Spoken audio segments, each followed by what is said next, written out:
En Navidad, vi a mi hijo traer un cofre pesado de oro a su suegra, mientras que a mí me regalaba una tarjeta de regalo de $10. El peso de ese cofre me aplastó más que su contenido dorado jamás podría.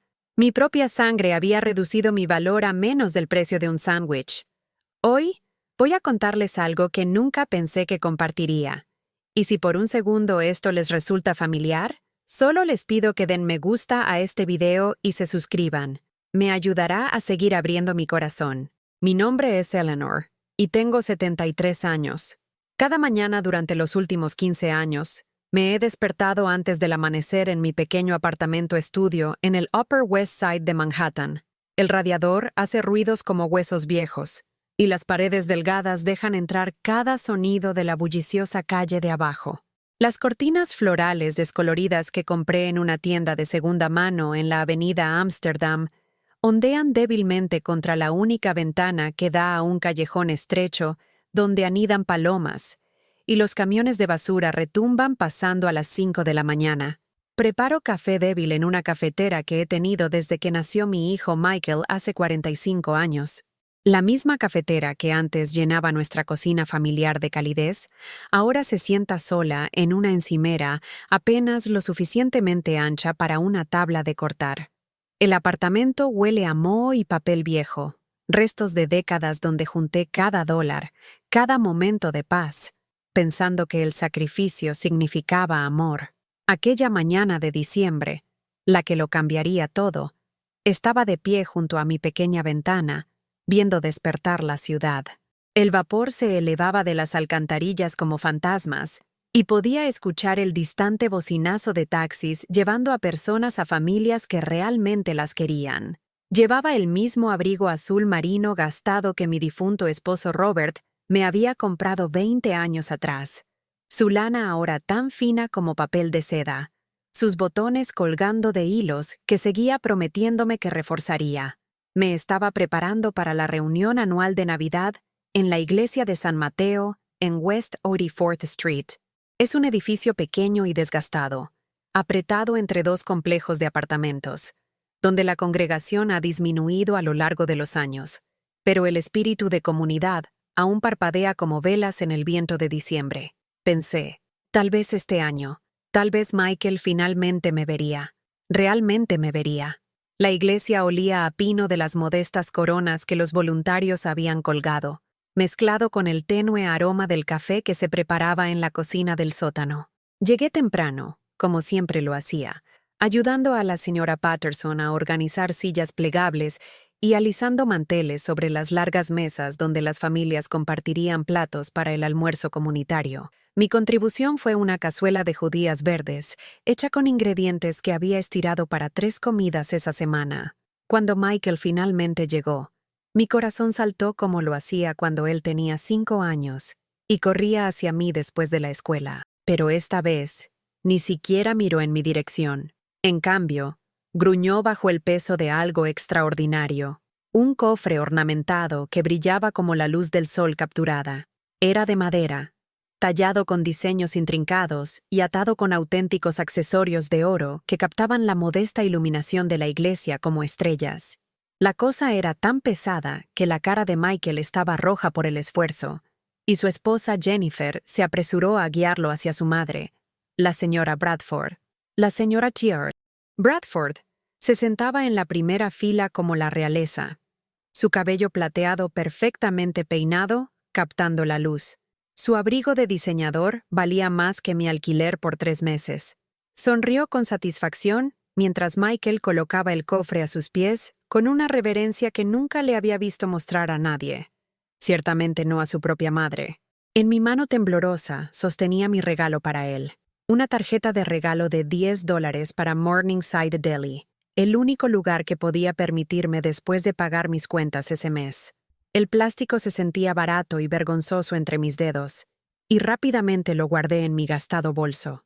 Observé desde el otro lado de la sala cómo Jennifer abrazaba a su madre, cómo los hijos de Michael, mis nietos, se reunían alrededor del cofre dorado con asombro y emoción.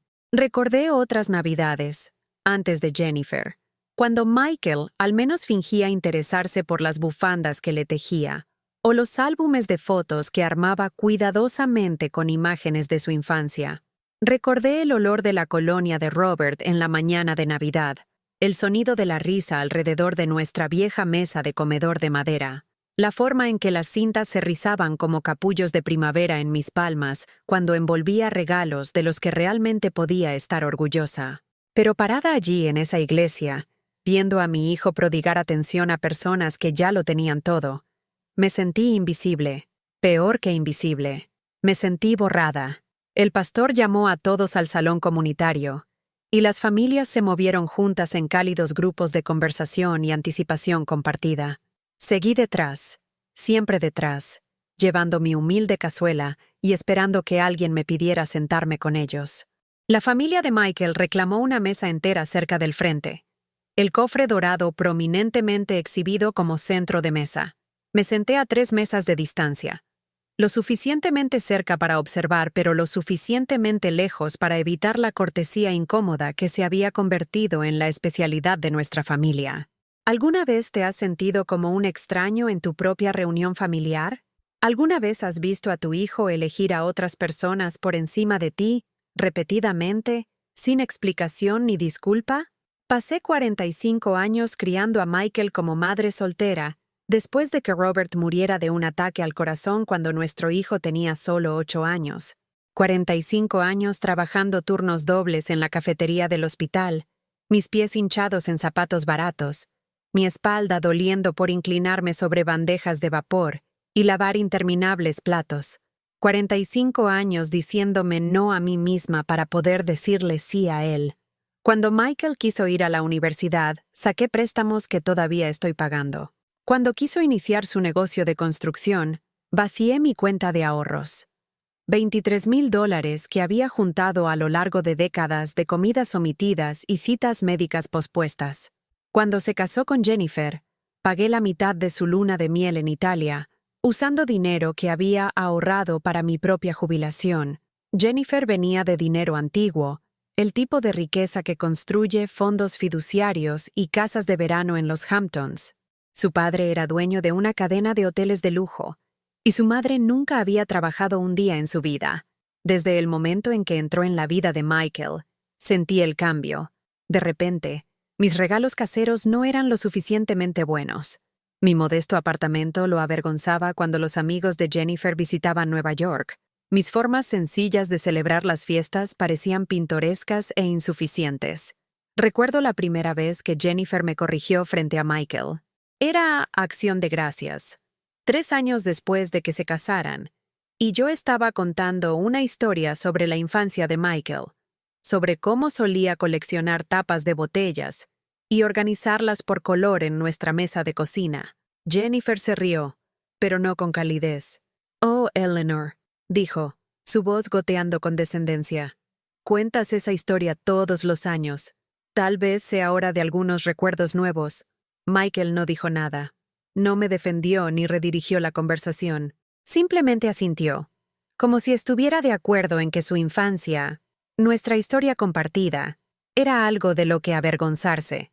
Las microagresiones comenzaron pequeñas y crecieron como malezas. Las llamadas telefónicas se volvieron más cortas y menos frecuentes. Las invitaciones a cenas familiares disminuyeron.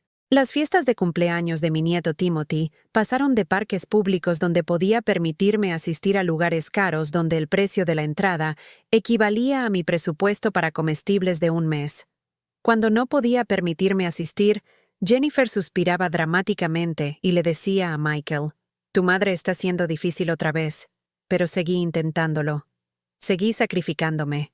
Cuando el negocio de Michael tuvo problemas hace 2 años, hipotequé mi apartamento para prestarle $50,000.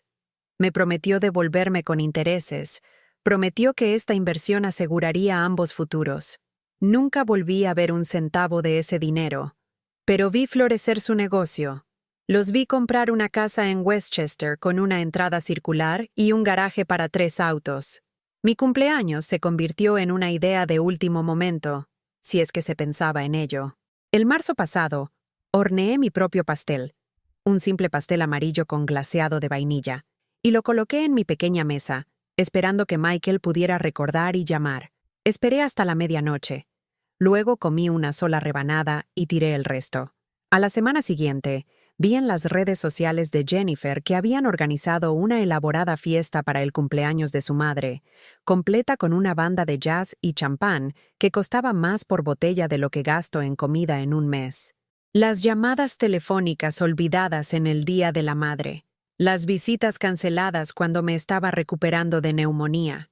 Las tarjetas de Navidad que dejaron de llegar, reemplazadas por mensajes de texto impersonales que se sentían como obligaciones más que expresiones de amor.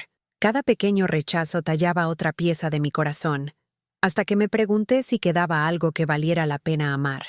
Pero el verdadero shock, el momento que destruyó mis restantes ilusiones, llegó 3 semanas antes de esa reunión navideña en la iglesia. Estaba organizando mis papeles, tratando de dar sentido a mis finanzas, cuando encontré un estado de cuenta bancario que había sido entregado a mi dirección por error.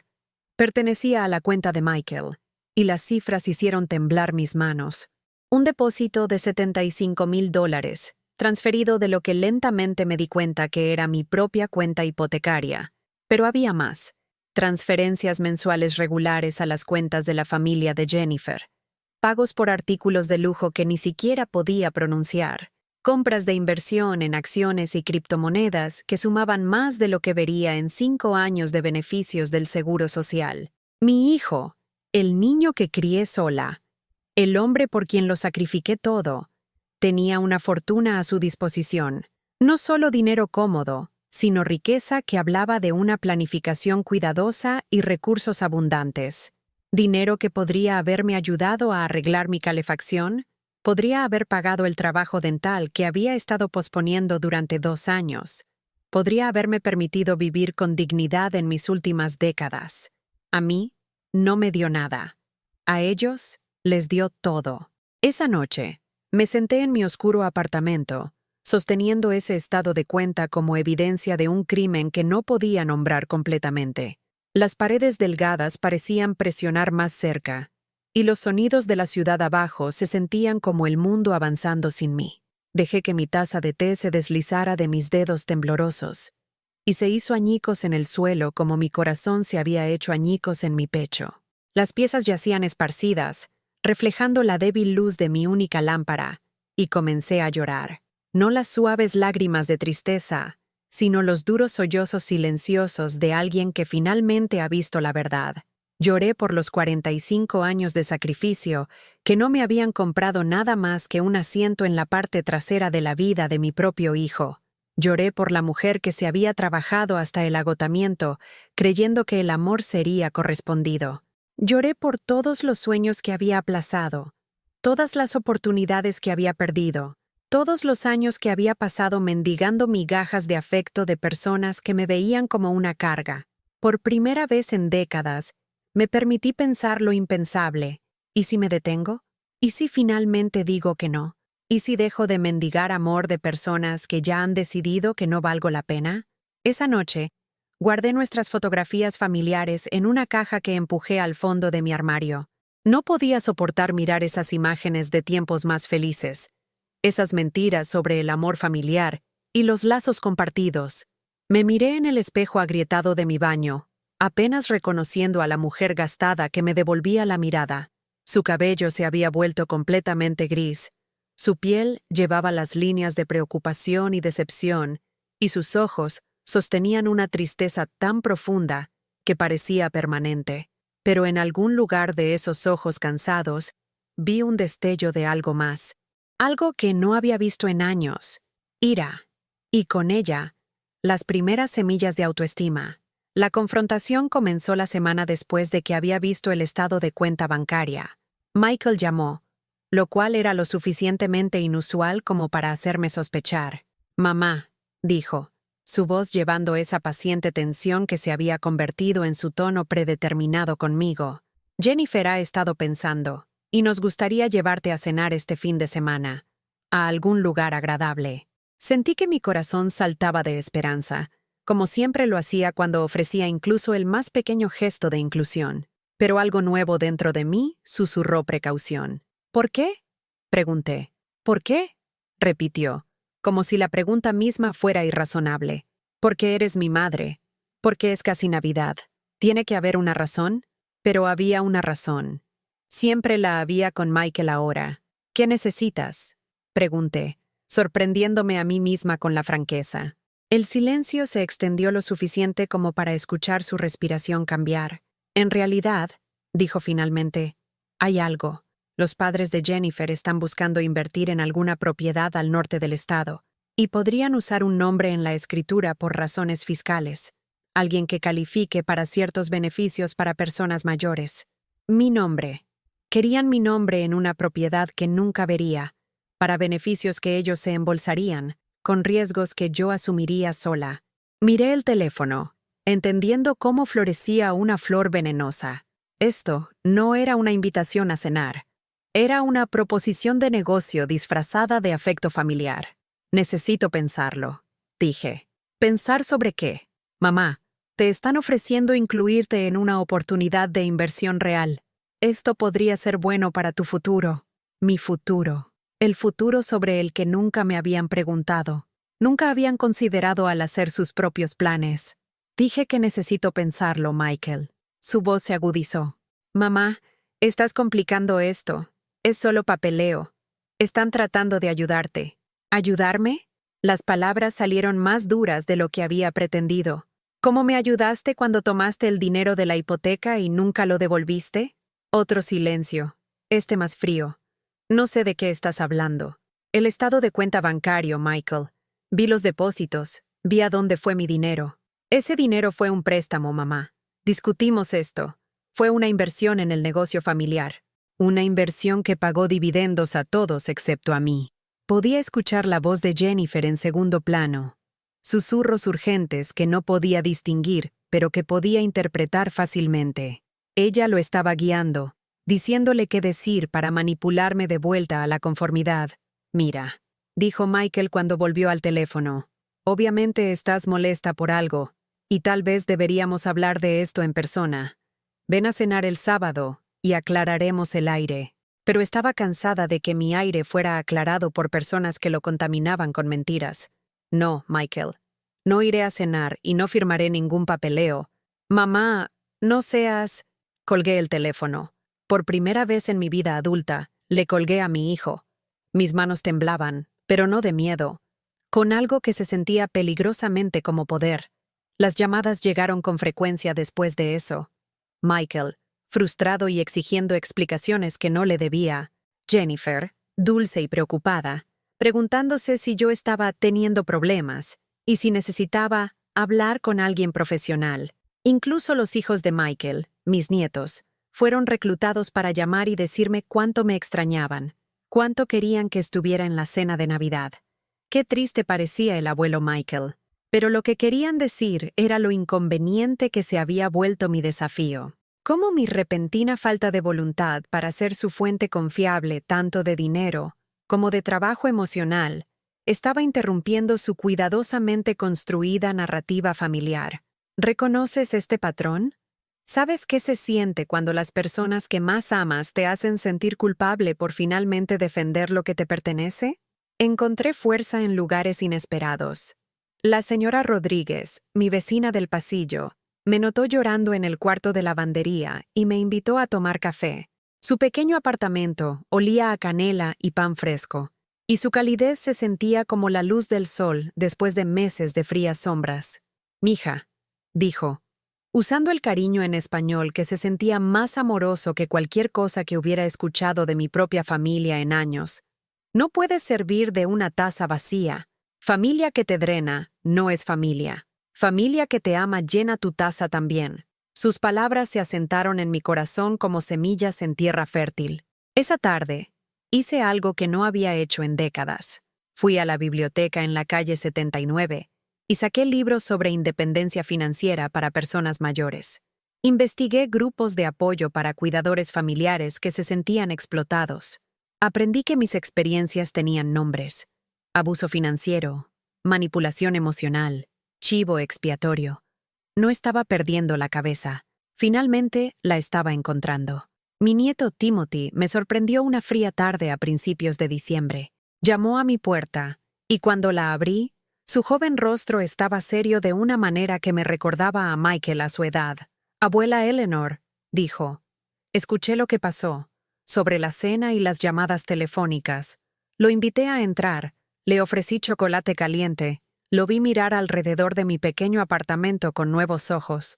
Tenía 16 años ahora, lo suficiente para entender la política familiar, lo suficiente para ver la manipulación cuando sucedía frente a él. No están siendo justos contigo, dijo en voz baja. Mamá y papá hablan de ti como si estuvieras siendo irrazonable. Pero recuerdo todas las cosas que hiciste por nosotros. Recuerdo cuando papá no podía pagar mi equipo de béisbol y tú lo compraste. Recuerdo cuando mamá quería ese costoso cochecito para Emma y lo pagaste aunque tomaste el autobús durante 2 meses después porque no podías pagar la MetroCard. La validación de este joven que llevaba mi legado genético se sintió como la absolución. Él vio lo que otros elegían ignorar. Recordó lo que otros habían olvidado convenientemente. No espero que se ocupen de mí, le dije. Solo quiero que dejen de aprovecharse de mí. Eso no es irrazonable, abuela. Eso es respeto básico. Respeto básico. Un concepto tan simple, pero tan elusivo en mis propias relaciones familiares. Timothy me abrazó antes de irse y susurró, «Te amo por quien eres, no por lo que puedes darme». Esas palabras me sostuvieron a través de la decisión más difícil que jamás había tomado. Llamé a Michael al día siguiente y le dije que no me uniría a la familia para la cena de Nochebuena. El silencio al otro lado se extendió tanto que pensé que había colgado. «¿Qué quieres decir con que no vienes?», preguntó finalmente. «Quiero decir que estoy haciendo otros planes». «Mamá, es Navidad. Navidad familiar. No puedes simplemente no venir». «¿No puedo?». La pregunta salió más desafiante de lo que había pretendido. «Michael, ¿cuándo fue la última vez que preguntaste qué quería yo para Navidad? ¿Cuándo fue la última vez que preguntaste qué necesitaba, con qué estaba luchando, cómo me sentía acerca de cualquier cosa? Hablamos todo el tiempo. Llamas cuando necesitas algo. Eso no es lo mismo que hablar». Podía escuchar a Jennifer en segundo plano otra vez, su voz aguda con urgencia. La conversación no iba de acuerdo con su guión. «Bien», dijo Michael, su voz tensa de ira controlada. «Si quieres ser terca y arruinar la Navidad para todos, esa es tu elección. Pero no esperes que sigamos comunicándonos si vas a ser difícil». La amenaza era clara. Someterse o ser abandonada. Elegir conformidad o elegir soledad. Era el mismo ultimátum que me había estado dando durante años, envuelto en diferentes envoltorios, pero siempre llevando el mismo mensaje. Por primera vez, elegí la soledad, y sorprendentemente, se sintió como libertad. La mañana de Nochebuena, me desperté en mi pequeño apartamento y sentí algo que no había experimentado en años. Paz, sin cocinar frenéticamente, sin envolver regalos que no podía permitirme, sin ansiedad sobre si mi presencia sería bien recibida o simplemente tolerada. Hice café real de granos en los que me había dado el gusto en Savars, y me senté junto a mi ventana viendo caer nieve en las calles de la ciudad abajo. Llamé a la señora Rodríguez y le pregunté si le gustaría pasar la noche juntas. Me invitó a la casa de su sobrino en Queens, donde 3 generaciones de familia me recibieron como si perteneciera. El apartamento estaba lleno y ruidoso, lleno de risas de niños y el olor de tamales caseros. Nadie me pidió dinero o favores o trabajo emocional. Simplemente me incluyeron en su celebración porque la amabilidad era la tradición de su familia. Esa noche, por primera vez en años, sentí que estaba donde pertenecía, pero la verdadera prueba vino después. Las llamadas telefónicas de Michael, cada vez más enojadas, exigiendo saber dónde había estado y con quién había estado. Jennifer, alternando entre falsa preocupación y hostilidad apenas oculta, sugiriendo que yo estaba pasando por algo y necesitaba ayuda profesional. Miembros de la familia extendida, reclutados como monos voladores, llamando para decirme lo herido y confundido que estaba Michael por mi comportamiento.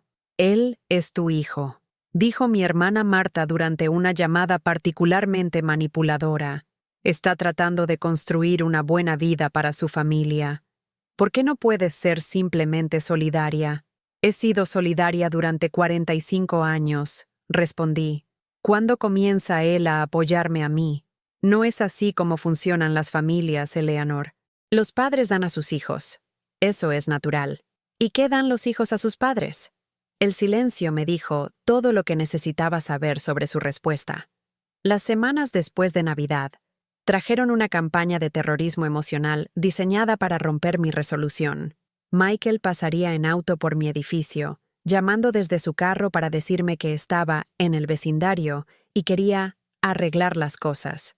Jennifer envió flores con tarjetas que decían «Te extrañamos» y «La familia lo es todo». Los nietos fueron desplegados con frecuencia creciente, sus jóvenes voces entregando mensajes cuidadosamente entrenados sobre lo triste que se sentía la casa sin la abuela. Pero lo peor llegó a finales de enero, cuando escuché por casualidad una conversación que nunca debía escuchar. Estaba en el supermercado de Broadway, moviéndome lentamente a través de los pasillos con mi pequeño carrito, cuando escuché voces familiares en la fila siguiente. Jennifer y su madre, la señora Bradford, hablando en los tonos confiados de personas que creen estar solas. «Se está convirtiendo en un verdadero problema», decía Jennifer. «Michael está empezando a sentirse culpable, y la culpa lo hace impredecible con el dinero». «¿Qué es exactamente lo que ella quiere?», preguntó la señora Bradford. «Reconocimiento, creo. Quiere sentirse importante. Es patético, realmente. Le hemos dado un lugar en nuestras vidas, pero no es suficiente. Quiere ser central, como lo era cuando Michael era un niño. Bueno, eso es obviamente imposible. Michael tiene una familia real ahora. Una familia real». Las palabras golpearon como un golpe físico, pero me mantuve escondida detrás de las cajas de cereales, necesitando escuchar más. «El problema son los nietos», continuó Jennifer. «Timothy especialmente. Está empezando a hacer preguntas sobre por qué no la incluimos más. La semana pasada le preguntó a Michael por qué la abuela Eleanor vive en un apartamento tan pequeño cuando nosotros tenemos tanto espacio. Los niños no entienden las dinámicas familiares complejas. No, pero entienden la justicia, y eso es problemático. Si ella simplemente aceptara su rol y dejara de hacer demandas, todo estaría bien. Pero está teniendo ideas sobre ser tratada como una socia igualitaria en las decisiones familiares. Una socia igualitaria en la vida de mi propio hijo. La audacia de querer respeto básico se estaba discutiendo como un defecto de carácter, una deficiencia psicológica que necesitaba ser gestionada. «Tal vez es hora de ser más directa», sugirió la señora Bradford. «Establecer límites claros sobre cuál es su rol y cuál no es. Darle una opción, aceptar la relación como existe o perderla por completo. Michael no llegará tan lejos. Todavía tiene algún apego residual, como si el amor fuera un tumor que necesitaba ser extirpado para la salud del paciente». Me quedé en ese supermercado, rodeada por las selecciones mundanas de cereales para el desayuno y marcas de café, escuchando a mi familia planear mi exilio emocional con la eficiencia casual de ejecutivos corporativos discutiendo recortes presupuestarios. Las luces fluorescentes se sentían duras y reveladoras, iluminando no solo los productos en los estantes, sino la cruda realidad de mi posición en sus vidas. Dejé mi carrito en el pasillo y caminé a casa en el frío de enero, mi delgado abrigo inadecuado tanto contra el clima como contra el frío en mi corazón. Pero algo era diferente esta vez. La conversación escuchada no me había aplastado. Había aclarado algo esencial. Esto nunca iba a mejorar. Ninguna cantidad de conformidad ganaría su respeto. Ningún grado de sacrificio compraría su amor. Era libre de dejar de intentarlo. Esa noche, hice algo que no había hecho desde que Robert murió 25 años antes. Hice un plan para mi propia vida que no tenía nada que ver con las necesidades o expectativas de nadie más. Investigué centros comunitarios para personas mayores en Manhattan.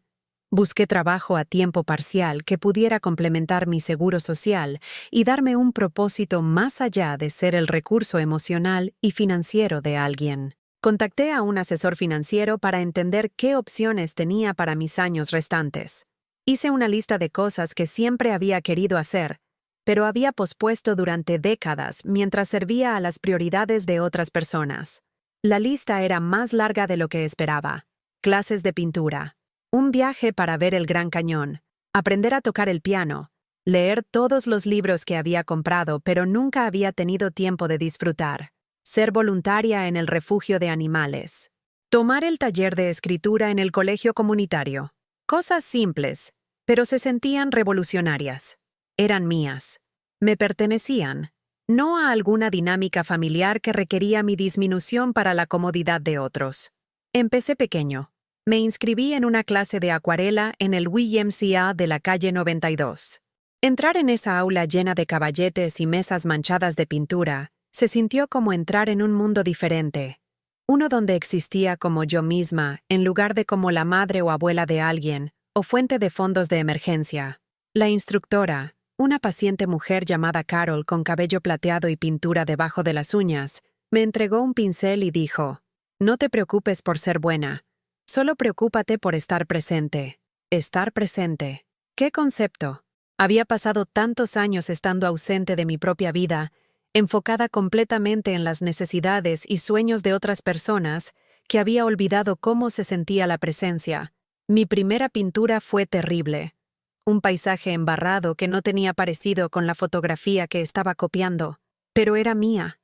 Los colores que había elegido, las pinceladas que había hecho, el tiempo que había pasado creando algo en lugar de sacrificar algo. Cuando la sostuve, todavía húmeda con posibilidad, me sentí orgullosa por primera vez en años. La mujer que pintaba a mi lado, una elegante dama llamada Frances, que debe haber tenido 80 años, sonrió y dijo: «¿Primera pintura?» «Primera de todo», respondí, y ambas nos reímos.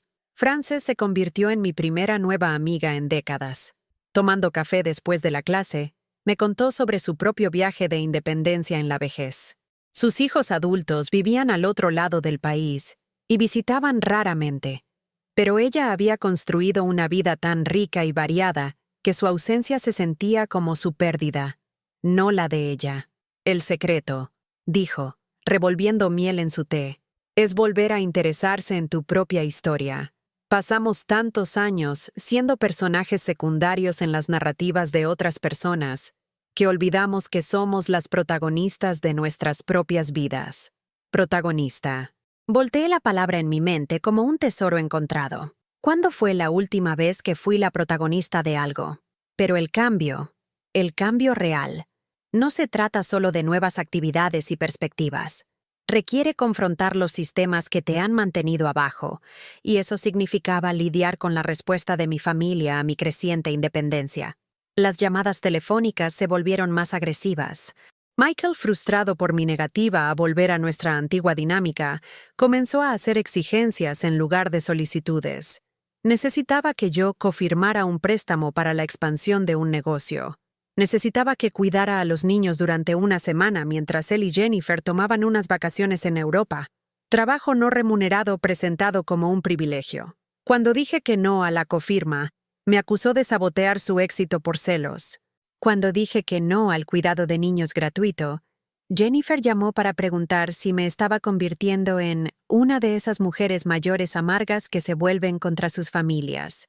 Pero la respuesta más reveladora vino de la señora Bradford, quien me llamó directamente por primera vez en 5 años. «Eleanor», dijo, su voz llevando la autoridad de alguien acostumbrada a ser obedecida, «entiendo que estás pasando por algo, pero este comportamiento está afectando la estabilidad familiar de mi hija». «¿La estabilidad familiar de tu hija?» Michael está distraído en el trabajo. Jennifer está estresada por las dinámicas familiares. Los niños están confundidos sobre por qué su abuela se ha vuelto no disponible. Este egoísmo tiene consecuencias más allá de ti misma. Egoísmo. La palabra que había sido usada para controlarme durante toda mi vida adulta.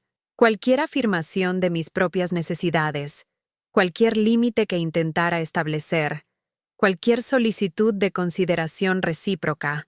Egoísmo. «Señora Bradford», dije, sorprendiéndome con la firmeza de mi voz. «Durante 45 años he puesto las necesidades de mi hijo por encima de las mías. Le he dado dinero que no podía permitirme perder, tiempo que no podía permitirme gastar y energía emocional que necesitaba para mi propia supervivencia. Si cuidar de mí misma por primera vez en décadas es egoísmo, entonces estoy orgullosa de ser egoísta. Esa actitud te dejará muy sola. Ya estoy sola. La diferencia es que ahora he elegido estarlo. La línea quedó en silencio. Luego ella dijo, «Te arrepentirás de esto, Eleanor. La familia es todo lo que tenemos al final. La familia es lo que construimos con amor y respeto. Lo que yo tenía era un trabajo no remunerado con personas que compartían mi ADN».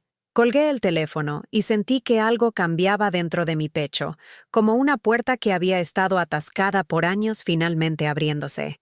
Pero la señora Bradford estaba equivocada en una cosa. No estaría sola.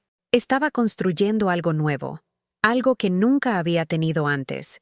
Una familia elegida de personas que me valoraban por quién era, en lugar de por lo que podía proporcionar.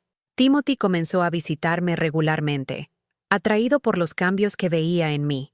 En lugar de la mujer cansada y ansiosa que había tratado de comprar su amor con regalos que no podía permitirse, encontró a alguien que estaba aprendiendo a pintar, tomando paseos nocturnos a lo largo del río Hudson, leyendo novelas que no tenían nada que ver con las necesidades de nadie más. «Pareces diferente, abuela», dijo una tarde mientras caminábamos por Riverside Park. «Más feliz, creo». «Estoy aprendiendo a interesarme por mi propia vida», le dije, tomando prestadas las palabras de Frances. «¿Es por eso que ya no vienes?» Era una pregunta justa de un joven de 16 años, tratando de entender las complejidades adultas. «Timothy, te amo a ti y a Emma más de lo que jamás sabrás. Pero la forma en que tus padres me trataban me estaba lastimando, y tuve que elegir entre estar lastimada todo el tiempo o estar ausente parte del tiempo». Asintió lentamente. «Ellos hablan de ti como si estuvieras siendo irrazonable, pero recuerdo cómo solías lucir después de sus llamadas telefónicas. Como si alguien te hubiera dicho algo mezquino. Los niños ven mucho más de lo que los adultos les dan crédito. Notan patrones, inconsistencias, la brecha entre caras públicas y realidades privadas. Tus padres no son malas personas», dije cuidadosamente, «pero aprendieron a verme como un recurso en lugar de como una persona. Y yo les enseñé eso estando siempre disponible sin importar cómo me trataran. ¿Así que ahora les estás enseñando algo diferente?» «Me estoy enseñando algo diferente a mí misma. Estoy aprendiendo que el amor sin respeto no es realmente amor».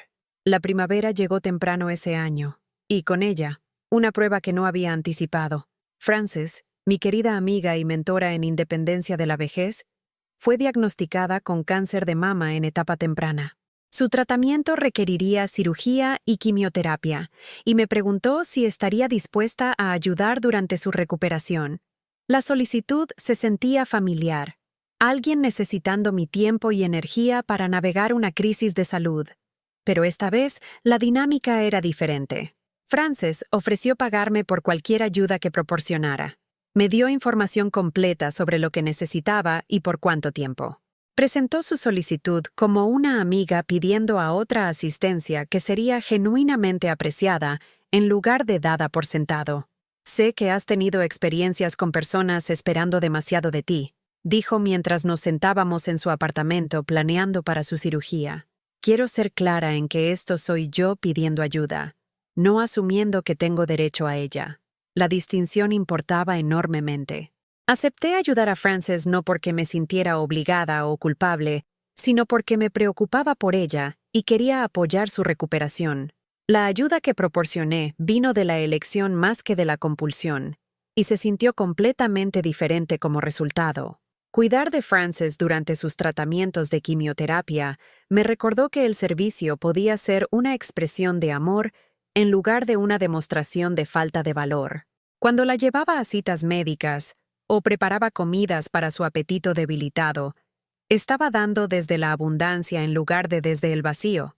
Pero quizás más importante, Frances correspondía de maneras que mi familia nunca lo había hecho. Preguntaba por mi día, recordaba detalles sobre mis clases de pintura, expresaba interés genuino en mis pensamientos y sentimientos. Incluso mientras manejaba el tratamiento del cáncer, mantenía la conciencia de que yo existía como una persona separada con mis propias necesidades y experiencias. ¿Sabes lo que me di cuenta? dijo una tarde mientras la ayudaba a organizar sus medicamentos. Pasé 20 años de mi jubilación estando disponible para mis hijos cuando me necesitaban, pero ellos nunca una vez preguntaron si yo los necesitaba. ¿Lamentas la ayuda que les diste? Lamento la forma en que la di, como si no fuera valiosa porque era gratuita, como si mi tiempo importara menos que el suyo porque yo estaba jubilada y ellos estaban ocupados con carreras y familias. Era una perspectiva que resonaba profundamente, no el dar en sí, sino el contexto en el que ocurría el dar. La suposición de que los padres jubilados eran recursos en lugar de personas, disponibles en lugar de ocupados, agradecidos por la inclusión en lugar de merecedores de respeto. Michael llamó una noche de octubre mientras yo estaba leyendo en mi pequeño apartamento, el radiador proporcionando su familiar percusión contra los sonidos de la ciudad fuera de mi ventana. «Mamá», dijo, «quería actualizarte sobre algo. Jennifer y yo hemos estado hablando con un asesor financiero sobre la planificación patrimonial, y surgió tu nombre. Planificación patrimonial. La conversación que todo padre que envejece tanto quiere como teme. Reconocimiento de que la muerte es inevitable, junto con decisiones sobre cómo los activos y responsabilidades serán transferidos a la próxima generación. ¿Qué surgió sobre mi nombre? Bueno, estamos tratando de planificar para varios escenarios y queríamos entender cómo se ve tu situación. Tu apartamento, cualquier ahorro que tengas, ¿qué tipo de cuidado podrías necesitar a medida que envejeces? Las preguntas se sentían invasivas, pero también eran prácticas. Los hijos adultos necesitan entender las circunstancias de sus padres que envejecen para planificar adecuadamente para el futuro. No estoy lista para discutir mis finanzas contigo, dije. Cuando lo esté, lo mencionaré. Pero mamá, estamos tratando de ser responsables aquí. Si algo te sucede, necesitamos saber a qué nos enfrentamos. Si algo me sucede, lo resolverás. La gente maneja crisis familiares sin divulgación financiera anticipada todo el tiempo. Eso no es muy útil. Michael, durante años has sabido más sobre mi situación financiera de lo que yo sabía sobre la tuya. Has pedido dinero prestado sin compartir tu condición financiera, pedido préstamos sin proporcionar documentación de tu capacidad para pagarlos. Ahora quieres de mí una transparencia que nunca has ofrecido a cambio. El silencio sugirió que estaba procesando este punto. Eso es diferente, dijo finalmente. Eres nuestra madre. Los padres ayudan a los hijos. Así es como funciona. Y los hijos ayudan a los padres. Así también funciona. Pero necesita ser mutuo en lugar de unidireccional.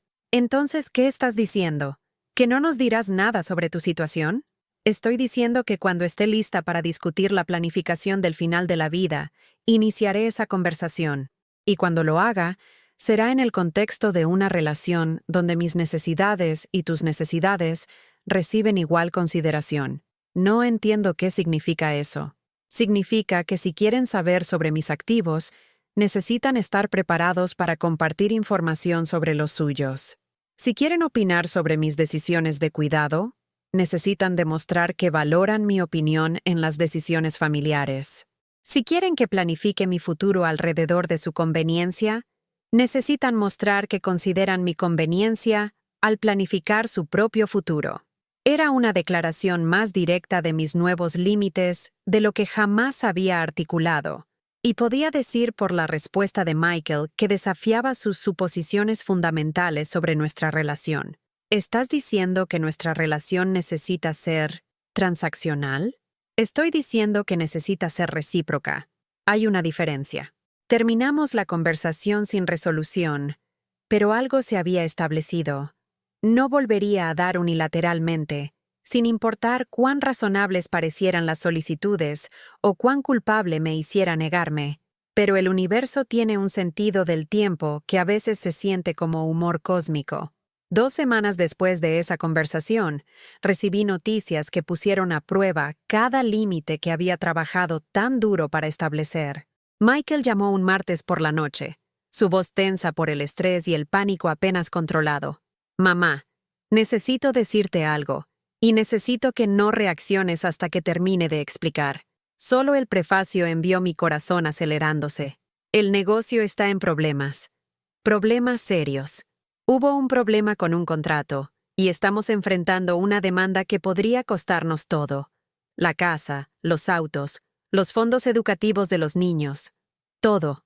Me senté pesadamente en mi única silla, sintiendo el peso de esta información asentarse en mi pecho como plomo. ¿Qué tan serio es serio?, pregunté. Podríamos perderlo todo. Los padres de Jennifer están ayudando con los honorarios legales, pero si perdemos la demanda, podríamos estar mirando a la bancarrota. ¿Qué tipo de ayuda necesitas de mí? Era la pregunta que me había entrenado para hacer, en lugar de ofrecer inmediatamente todo lo que tenía. Necesitamos dinero, mamá. Mucho dinero. Suficiente para ayudarnos a reubicarnos si perdemos la casa, para ayudar con la continuación escolar de los niños, para mantenernos hasta que pueda reconstruir. ¿Cuánto dinero? $50,000. Tal vez más. $50,000. Más de lo que tenía en ahorros. Más de lo que podía pedir prestado contra mi pequeño apartamento. Más de lo que podía acceder sin vender todo lo que poseía y mudarme a una vivienda subsidiada para personas mayores. Michael, dije lentamente, no tengo $50,000 para prestarte. ¿Qué hay del apartamento? Podrías hipotecarlo de nuevo o venderlo y mudarte con nosotros. Mudarme con ellos. La solución a su crisis que requería mi completo sacrificio financiero y personal. Si hipoteco el apartamento de nuevo, lo perderé.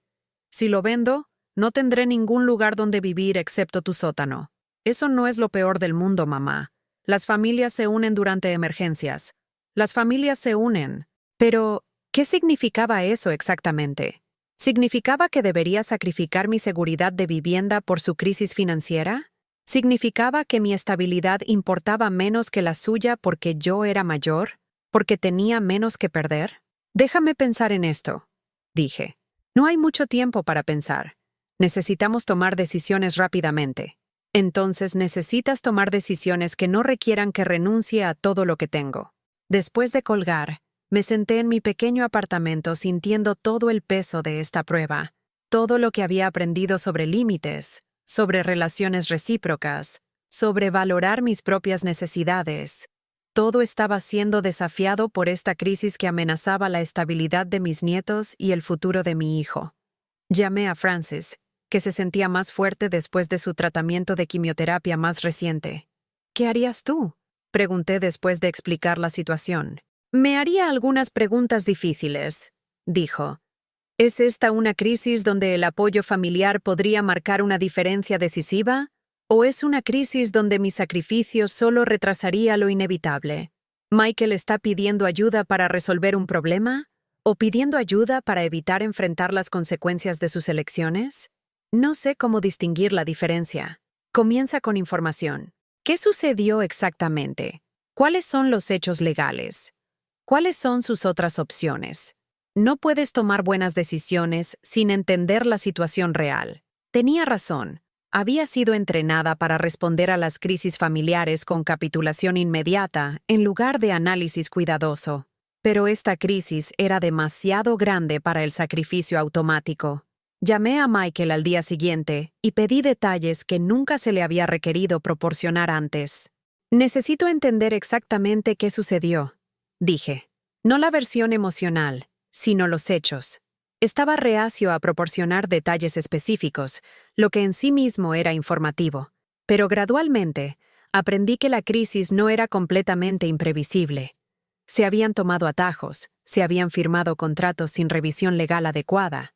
La cobertura de seguros había sido insuficiente para proteger contra el tipo de problema que estaban enfrentando. ¿Qué están contribuyendo los padres de Jennifer?, pregunté. Están ayudando con los honorarios legales. ¿Cuántos son los honorarios legales? Alrededor de $30,000. ¿Y necesitas $50,000 de mí? Tal vez más. No sabremos hasta que veamos cómo se desarrolla la demanda. Hice algunas matemáticas rápidas. La familia de Jennifer estaba contribuyendo dinero que podían permitirse perder. A mí me pedían que contribuyera dinero que me dejaría sin hogar. Michael, dije, te daré $5,000. Es lo que puedo permitirme sin comprometer mi seguridad de vivienda. ¿$5,000? Mamá, eso no hará ninguna diferencia. Entonces necesitas encontrar otras soluciones. ¿Qué otras soluciones? Eres mi familia. Si tú no me ayudas, ¿quién lo hará? Los padres de Jennifer están ayudando. Puedes solicitar préstamos comerciales. Puedes hablar con abogados de bancarrota sobre tus opciones. Puedes vender activos para recaudar dinero. No podemos vender la casa hasta saber si la vamos a perder de todos modos. Tienes 3 autos caros. Tienes joyas, arte, electrónica. Tienes activos que puedes liquidar. Esas son solo cosas.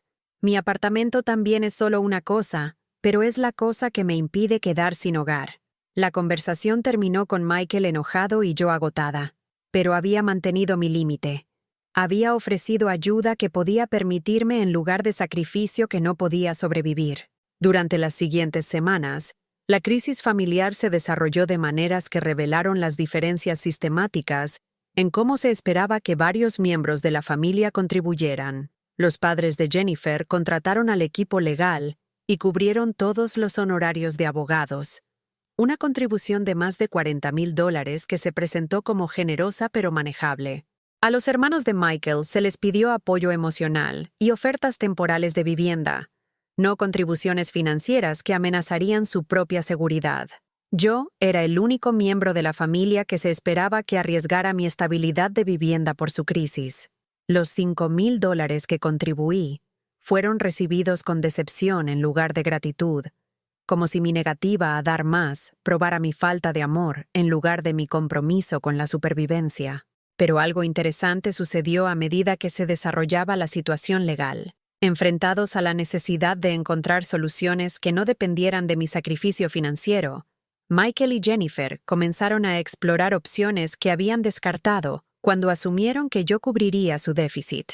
Negociaron planes de pago con acreedores, redujeron algunos de sus gastos de estilo de vida, investigaron reclamos de seguros de negocios que inicialmente habían pasado por alto. La crisis se resolvió sin mi completo sacrificio financiero. No fácilmente y no sin dificultades genuinas para su familia, pero fue resuelta. Conservaron su casa, sus hijos permanecieron en sus escuelas, y el negocio de Michael sobrevivió en forma modificada.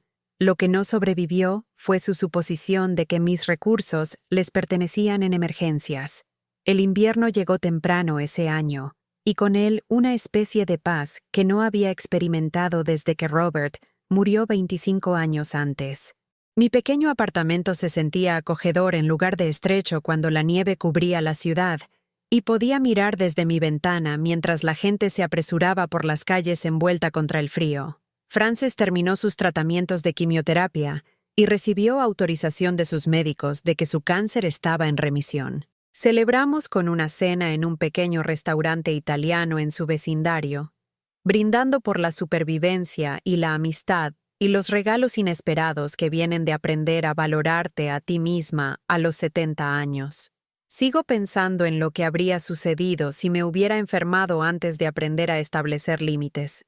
Dijo sobre vino y pasta. Habría pasado mi recuperación cuidando de otras personas en lugar de cuidarme a mí misma. ¿Crees que esperamos demasiado para descubrir esto? Pregunté. Creo que lo descubrimos exactamente cuando estábamos listas para descubrirlo. Algunas lecciones no pueden aprenderse hasta que has vivido suficiente vida para entender lo que estás aprendiendo. Timothy me visitaba regularmente durante todo el invierno, tomando el tren desde Westchester para pasar las tardes de sábado conmigo en Manhattan. Nuestra rutina incluía almuerzo en un restaurante de Broadway, un paseo por Central Park sin importar el clima, y conversación que iba desde sus planes universitarios hasta mi progreso en pintura y sus observaciones sobre dinámicas familiares.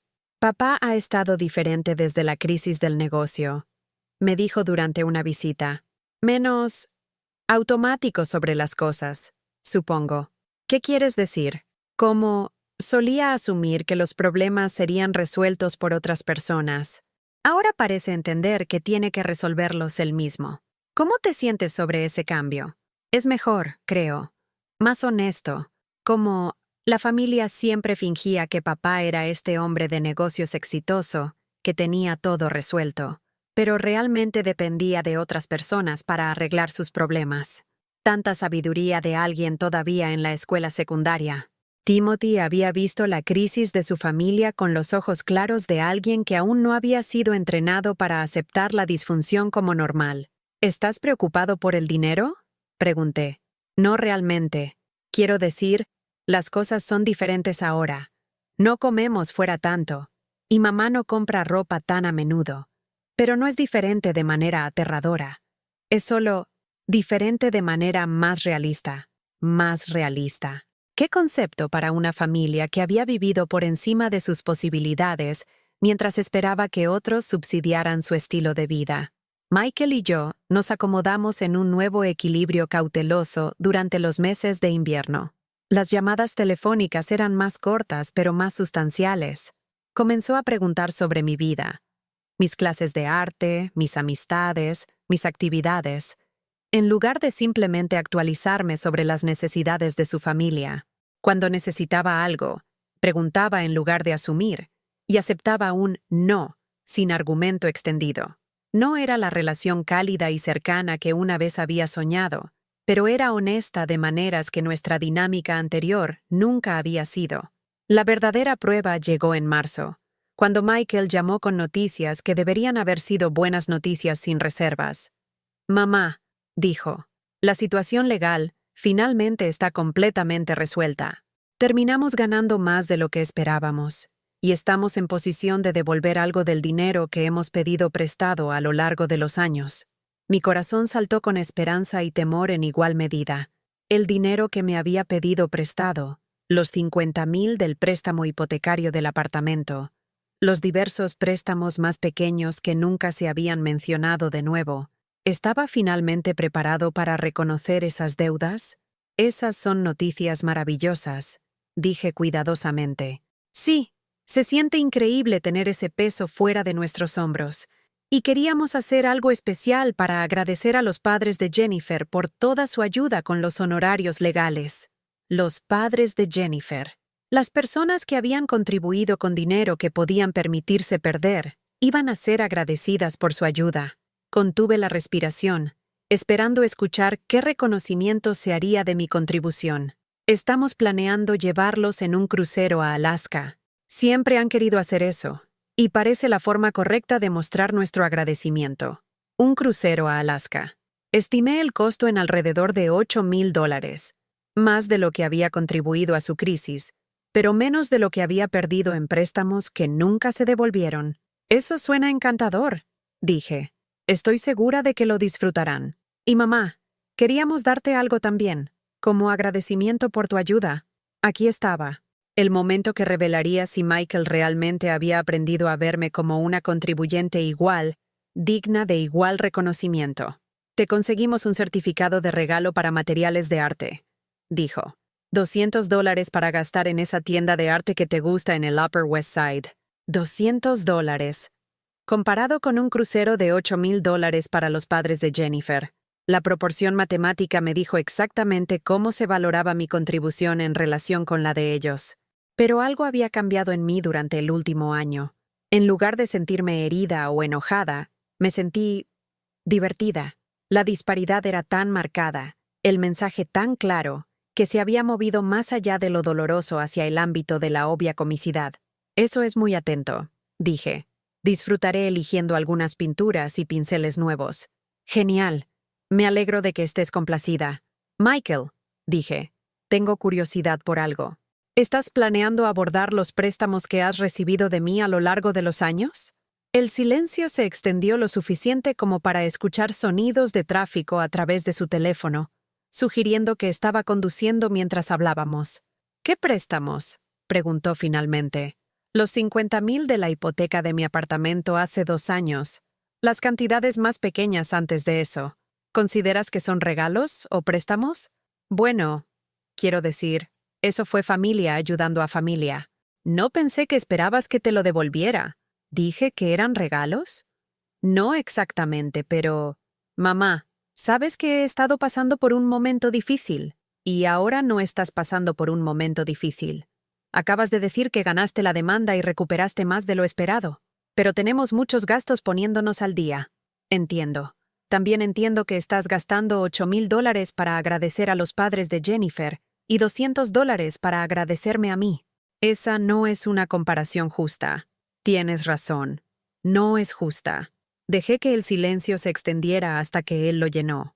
¿Qué quieres que haga, mamá? Quiero que decidas si el dinero que me pediste prestado fue un préstamo o un regalo. Si fue un regalo, agradéceme apropiadamente y consideraremos las cuentas saldadas. Si fue un préstamo, haz arreglos para pagármelo. ¿Y si no puedo hacer ninguna de las dos cosas?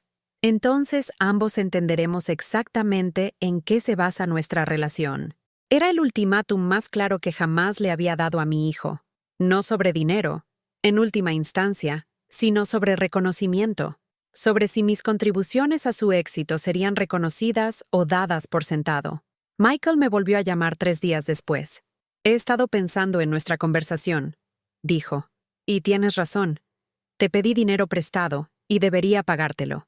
Sentí que algo se aliviaba en mi pecho que no me había dado cuenta que estaba tenso. Lo que puedo hacer es pagarte en cuotas, continuó. $500 al mes hasta que la deuda esté clara.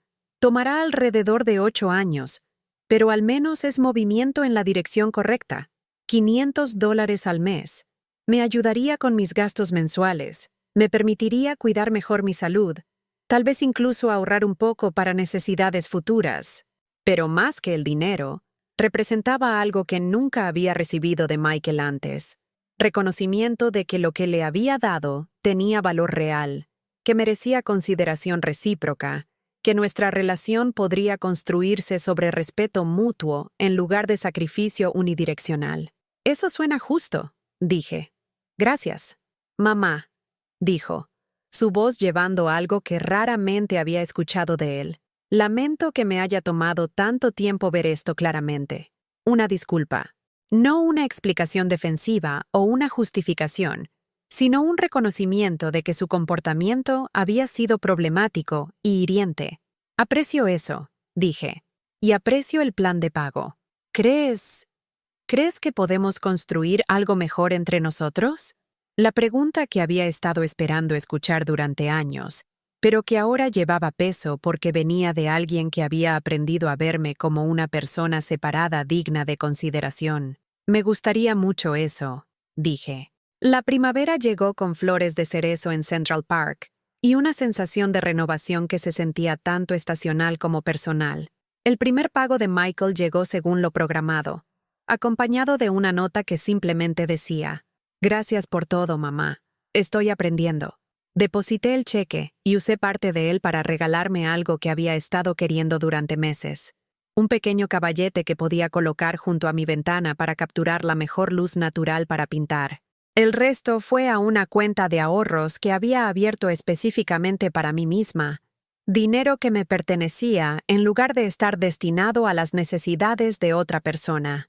Frances y yo celebramos nuestros cumpleaños juntas esa primavera, el de ella en abril, el mío en mayo, con un viaje de fin de semana a una pequeña posada en Vermont, donde podíamos pintar paisajes y discutir las implicaciones filosóficas de aprender a amarte a ti misma, después de décadas de amar a otros a expensas tuyas.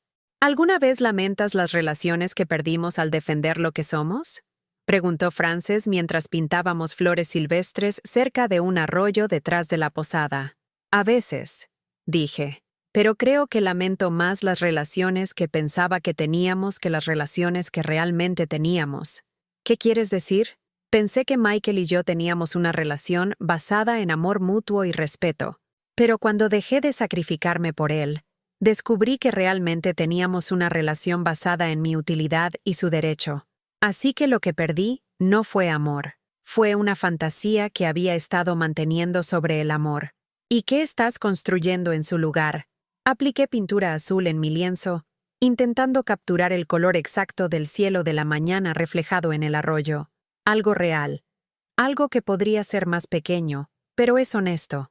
Timothy se graduó de la escuela secundaria ese junio, y Michael me invitó a la ceremonia con lo que se sentía como un placer genuino en lugar de inclusión obligatoria.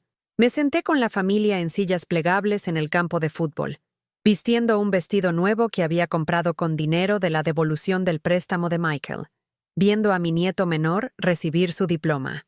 Después de la ceremonia, Timothy me encontró entre la multitud y me abrazó con el afecto feroz de alguien que entendía que la presencia era una elección en lugar de una obligación. Gracias por venir, abuela. Significa mucho que estés aquí. No me lo habría perdido por nada. Voy a Columbia en otoño, dijo. Está lo suficientemente cerca para que todavía pueda visitarte regularmente. Me encantaría. ¿Y Timothy? Estoy orgullosa de ti. No solo por graduarte, sino por la persona en que te has convertido. Sonrió con la particular satisfacción de un joven que ha sido visto y apreciado por alguien que le importa. Esa tarde, en la fiesta de graduación que Michael y Jennifer organizaron en su patio trasero, fui incluida en conversaciones en lugar de ser asignada a tareas de preparación.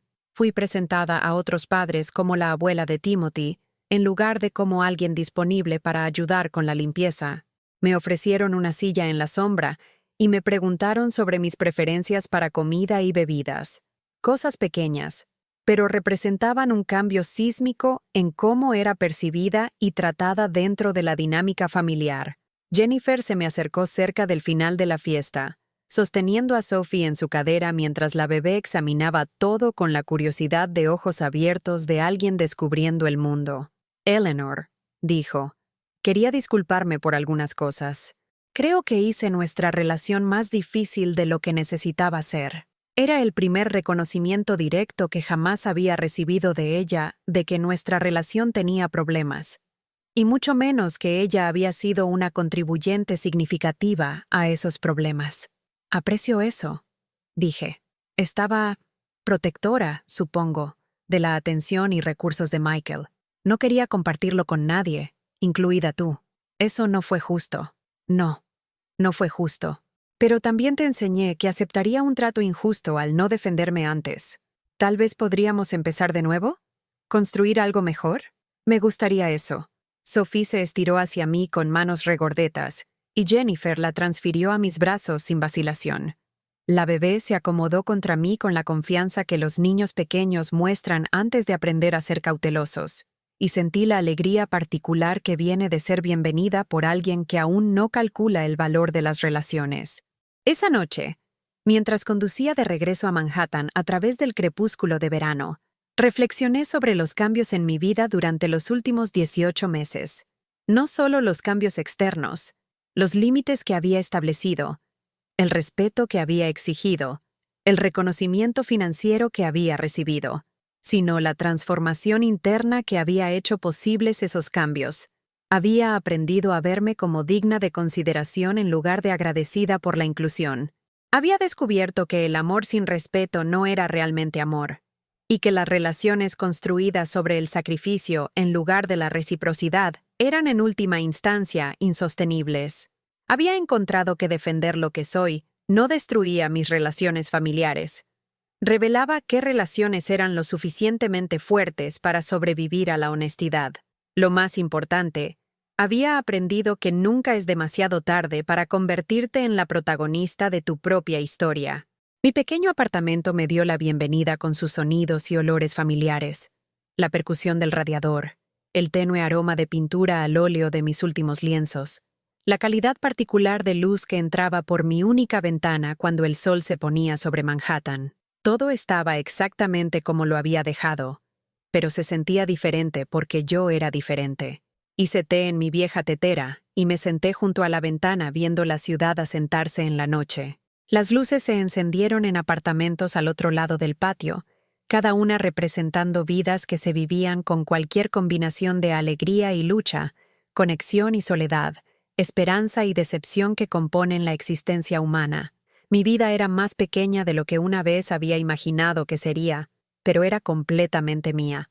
Mis relaciones eran menos pero más genuinas. Mis recursos eran limitados pero no agotados por las necesidades ilimitadas de otros. Mi futuro era incierto, pero era un futuro que estaba creando activamente en lugar de uno, siendo determinado por las expectativas de otras personas. El teléfono sonó, y revisé la identificación de llamadas antes de contestar. Era Timothy, llamando desde la casa de su familia para agradecerme nuevamente por asistir a su graduación y para contarme sobre su trabajo de verano en la biblioteca local.